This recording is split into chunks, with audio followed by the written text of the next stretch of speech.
Next gen நேயர்கள் அனைவருக்கும் வணக்கம். நான் உங்கள் டாக்டர் வி ராஜ்குமார் சிவாச்சாரியார் பேசுகிறேன். இந்த வார ராசி பலன்களில் நம்ம பார்க்க போகிறோம். அதாவது மே மாதம் 25ஆம் தேதியிலிருந்து மே மாதம் 31ஆம் தேதி வரை வைகாசி மாதத்தில் இந்த நாட்கள்லாம் எப்படி இருக்குது அப்படிங்கிறத நம்ம பார்க்க போகிறோம். அதாவது வைகாசி 17 தேதி வரையில் வரும், எப்படி இருக்கும் அப்படிங்கிறத நம்ம பார்க்க போகிறோம். அதற்கு அடுத்ததாக பார்த்திங்க அப்படின்னா உங்கள் ராசிக்கான பலன்கள், பரிகாரங்கள் எல்லாமே நம்ம பார்க்க போகிறோம். உங்கள் ராசிப்படி என்ன மாற்றங்கள், என்ன நடக்க போகிறது அப்படிங்கிறத நம்ம பார்க்கலாம். அதே போல் உங்கள் நற்காலத்திற்கு வழிகாட்டும் வார ராசி பலன் அப்படின்னு சொல்லலாம்.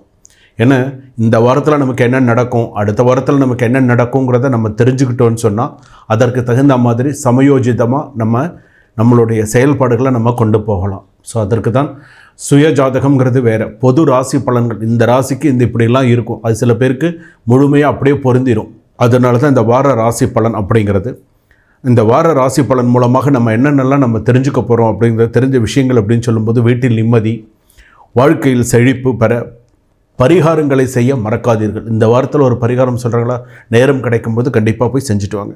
12 ராசி பலன்கள் உங்களுக்கு மிகுந்த வழிகாட்டியாக இருக்கும். அதுலேயும் பார்த்திங்கன்னா 25ஆம் தேதி பார்த்திங்கன்னா மாத சிவராத்திரி, சிவபெருமானுக்கு விளக்கு போடுங்க, வில்வத்தினால் அர்ச்சனை பண்ணுங்கள். 26ஆம் தேதி அமாவாசையும் கிருத்திகையும் ஒன்றா வருது. 28ஆம் தேதி அக்னி நட்சத்திர நிவர்த்தியெல்லாம் வருது. ஸோ இந்த வார ராசி பலன்களை நம்ம பார்க்க போகிறோம். கும்பராசி நேயர்களை எப்படி இருக்குது உங்களுக்கு இந்த வாரம்?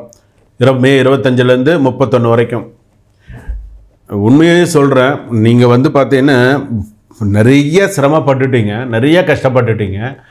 அதுக்கெல்லாம் என்ன காரணம்னா உங்கள் வாய் தான் காரணம். நீங்கள் அது ஆணாக இருந்தாலும் சரி, பெண்ணாக இருந்தாலும் சரி, வாயை வச்சுட்டு சும்மா இருந்திருந்தீங்கன்னு வச்சுக்கோங்களேன், சில பிரச்சனைகள்லாம் சின்னதாக இருக்கிறது பெருசாக போகாமல் இருக்கும். நிறைய நீங்களாக வாயை கொடுத்து மாட்டிக்கிறதுன்னு சொல்கிறாங்க இல்லையா, அதெல்லாம் இருக்குது. தவளை தன் வாயால் கெடும்னு சொல்கிற மாதிரி இது நிறையா பிரச்சனைகளை, கொஞ்சம் பிரச்சனையை கொஞ்சம் அதிகமாக்குறது உங்களுக்கு நீங்களே தான். நீங்களே யோசிச்சிங்கன்னா உங்களுக்கே தெரியும், ஆமாம் நம்மளாக சில விஷயங்களை நம்மளாக இழுத்து விட்டுன்றது பாதி, வெளியில் போகிறத இழுத்து நம்மளாக எடுத்து விட்டுக்கிறோன்னு சொல்கிறோம் பார்த்தீங்களா, அந்த மாதிரி. அதனால் சில விஷயத்துலலாம் நீங்கள் பார்த்தீங்கன்னா வார முற்பகுதியும் சரி, வார பிற்பகுதியும் சரி சுமாராக தான் இருக்கும் கும்பராசி பொறுத்தளவுக்கு. ஏன்னா ஜன்ம சனி தான் நடந்துக்கிட்டு இருக்குது. திருக்கணித பஞ்சாங்கப்படி வேணால் ராசி மாறிடுதுன்னு சொல்லுவாங்க, ஆனால் திருக்கணித பஞ்சாங்கப்படி சொல்லுவாங்க. ஆனால் வாக்கிய பஞ்சாங்கப்படி சனி பகவான் கும்பராசியில் தான் இருக்கார், ஜன்ம சனியில் தான் இருக்கார், ராகுவோடு சேர்ந்து இருக்குது. ஆசைகளை அதிகம் தூண்டி அவமானப்படுத்தக்கூடிய சூழ்நிலைகள்லாம் உண்டு. அதுவும் இந்த வாரத்தில் நீங்கள் ரொம்ப எச்சரிக்கையாக தான் இருக்கணும் கும்பராசி பொறுத்தளவுக்கு. எப்போ பிரச்சனை வரும், யாருனால பிரச்சனை வரும், யார் பண்ணுவாங்க, யார் மூலமாக வரும், கணவன் மூலமாக வருமா, மனைவி மூலமாக வருமா, நண்பர்கள் மூலமாக வருமா, யாராவது நம்மளை ஏமாற்றுவாங்களா, இவ்வளவு பிரச்சனைகளும் உண்டு. அதனால் நீங்கள் கொஞ்சம் கவனமாக தான் இருக்கணும். வீட்டில் சுப நிகழ்ச்சிகள், சுபகாரியங்கள், சில நல்ல நல்ல விஷயங்கள்லாம் நடக்கும். பேங்க்குக்கு போகிறவங்க கொஞ்சம் கவனமாக, பேங்க்குக்கு போயிட்டு கவனமாக வாங்க. பேங்க்குக்கு போயிட்டு வரீங்கன்னு வச்சுக்கோங்களேன், கொஞ்சம் கவனமாக போயிட்டு வாங்க. பணம் மிஸ் ஆகிறதுக்கு வாய்ப்பு இருக்குது. சொல்கிறது கடமை, நம்புறது நம்பாதது உங்ககிட்ட இருக்குது. பணம் மிஸ் ஆகிறதுக்கு வாய்ப்பு இருக்குது. அது ஆணாக இருந்தாலும் சரி, பெண்ணாக இருந்தாலும் சரி. ஏன்னா இப்போ ஃபீஸ் கட்ட வேண்டிய சூழ்நிலைகள்லாம் இருக்குது. கும்பராசி பொறுத்தளவுக்கு கொஞ்சம் கவனமாக போயிட்டு கவனமாக வாங்க. ஏன்னா இந்த காலத்தில் பணம் சம்பாதிக்கிறது ரொம்ப சிரமம். அதில் ஒரு 10,000 20,000 50,000 விட்டுட்டிங்கன்னு வச்சுக்கோங்களேன், அதை விட ஒரு பெரிய கஷ்டம் வேறு எதுவுமே கிடையாது. அதனால் கொஞ்சம் பார்த்து நிதானித்து சூதனமாக நடந்துக்கோங்க. குடும்பத்தை நிர்வகிக்கும் பெண்களுக்கு அவ்வப்போது லேசான மனசோர்வு, ஸ்ட்ரெஸ்ஸு, பிரச்சனைகள் பெண்களுக்கு பார்த்திங்கன்னா அதிக கஷ்டங்கள் பெண்களுக்கு வந்துட்டு தான் இருக்குது. பெண்களால் பார்த்திங்கன்னா தலையெடுக்க முடியல. ஏன்னா ஒரு சில நேரத்தில் கணவர் சொல் பேச்சு கேட்கலேன்னு இருக்குது. சில நேரத்தில் பார்த்திங்கன்னா கும்பராசி பொறுத்தளவுக்கு ஏண்டான்னு இருக்குது.